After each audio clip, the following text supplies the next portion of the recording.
వెసులుబాటుని ఈ ప్రభుత్వం కల్పించిన విషయం కూడా మీ అందరికీ ఈ సందర్భంగా నేను గుర్తు చేస్తాను.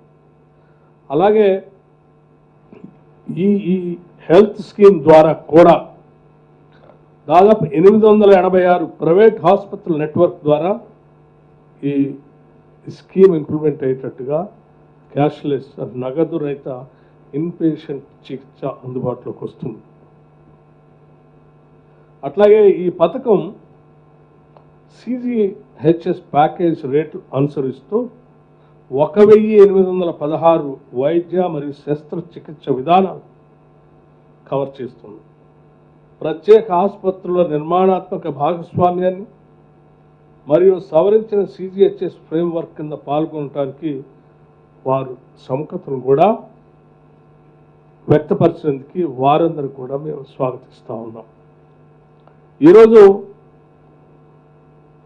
ఈ పథకంలో లబ్ధి పొందుతున్నటువంటి ఉద్యోగస్తులు మరియు పెన్షనర్లు IPMIS డేటాబేస్తో కూడా అనుసంధానించబడి వారికి ఎటువంటి ఇబ్బంది లేకుండా కార్యక్రమాలు భవిష్యత్తులో జరిగేటట్టుగా పకడ్బందీ వ్యవస్థను రాష్ట్ర ప్రభుత్వం ఏర్పాటు చేసిందని చెప్పడానికి కూడా సంతోషిస్తా ఉన్నాను. అట్లాగే నేను మరొక విషయం కూడా చెప్పదలుచుకున్నాను. గత TRS ప్రభుత్వంలో ఈ రాష్ట్ర ప్రభుత్వంలో పనిచేస్తున్నటువంటి ఉద్యోగస్తుల సంబంధించి ఈ హెల్త్ స్కీమ్ ఎప్పటి నుంచో కావాలని కోరుతూనే ఉన్నారు,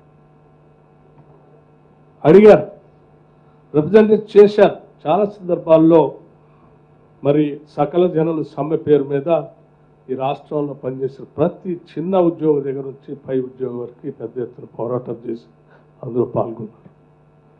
కానీ వాళ్ళకు సంబంధించినటువంటి ఈ హెల్త్ స్కీమ్ సంబంధించిన అవసరాన్ని మాత్రం రాష్ట్ర ప్రభుత్వం ఏర్పడినా వాళ్ళ రిప్రజెంటేషన్ రిక్వెస్ట్లు ఎప్పుడు పట్టించుకోలేదు.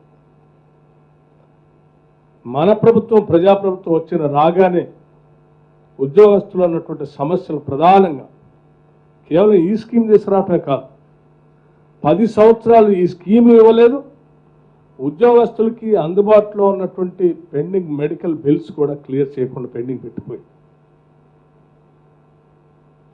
వేల కోట్లు పెండింగ్ పెట్టిపోయింది ఉద్యోగస్తులకు సంబంధించిన పెండింగ్ బిల్స్. దాదాపు నియరింగ్ అబౌట్ 10,000 crores 10,000 కోట్ల రూపాయలు ఉద్యోగస్తులకు సంబంధించిన పెండింగ్ బిల్స్ అలా వదిలేసి వెళ్ళిపోతే మీ అందరితో కూర్చొని మాట్లాడి దశల వారీగా క్లియర్ చేసుకుంటూ పోవాలన్నటువంటి ఆలోచనతో మొదటి నెలలో కొంత, ఆ తర్వాత దాన్ని పెంచుకుంటూ 500 కోట్ల నుంచి 750 కోట్ల నుంచి 1000 కోట్ల నుంచి ఈరోజు 2,000 కోట్ల రూపాయలతో ప్రతి నెల వాటిని క్లియర్ చేసి సాధ్యమైనంత వరకు త్వరితగతిన ప్రతి నెల మినిమం చేసి వాళ్ళ పెండింగ్ బిల్స్ లేకుండా చేయాలన్న ఆలోచనతో ముందుకు పోతున్నాను. నేను మరొక విషయం కూడా చాలా స్పష్టంగా చెప్పదలుచుకున్నాను. ఆ పెండింగ్ బిల్స్తో పాటు మరీ ముఖ్యంగా మానవీయ కోణంతో మెడికల్ అండ్ హెల్త్ సంబంధించిన బిల్స్ ఏ ఒక్క రూపాయి కూడా ఒక్కరోజు కూడా పెండింగ్ ఉండటానికి లేదు. ఏ రోజు ఆ రోజే క్లియర్ చేయాలని చెప్పి ఆర్థిక శాఖలో నిర్ణయం తీసుకొని టోటల్గా 10 సంవత్సరాల నుంచి పెండింగ్ ఉన్న బిల్స్ కూడా ఈరోజు ఒక్క రూపాయి కూడా పెండింగ్ లేకుండా మెడికల్ బిల్స్ని క్లియర్ చేస్తూ వస్తూ ఉన్నాం.